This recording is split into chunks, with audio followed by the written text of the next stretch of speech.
Today, I received regular reports from our team on work with partners. In Brussels today are Ukraine's Minister of Foreign Affairs, the Secretary of the National Security and Defense Council, and the Chief of the General Staff. We're working at all levels to secure support, defensive, diplomatic, and support for our resilience.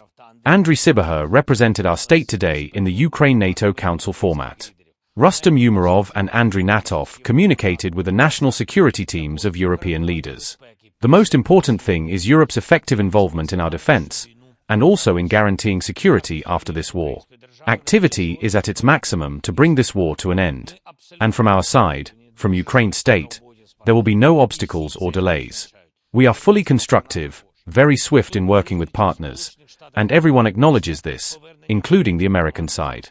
We're preparing meetings in the United States.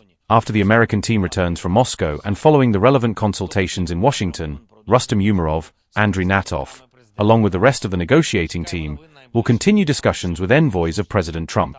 We expect news in the coming days regarding such meetings, contacts, and talks, whether in person or by phone. All partners are in regular contact with each other and with Ukraine.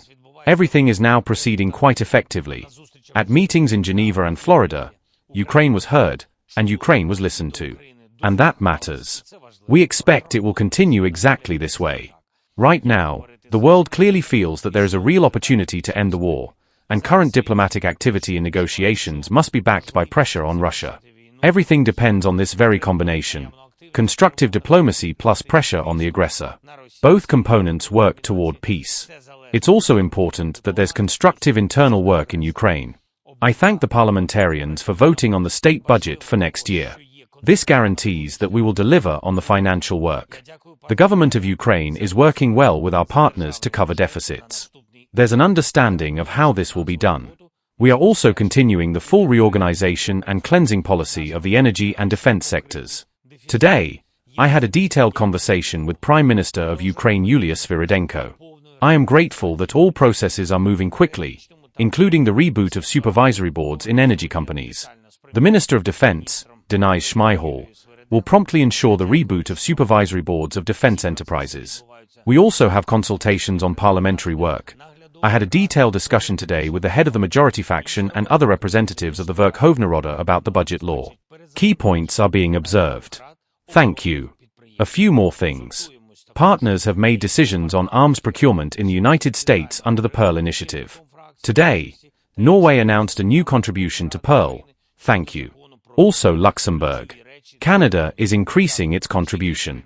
We know about Poland's contribution. And just recently, the Netherlands made a decision.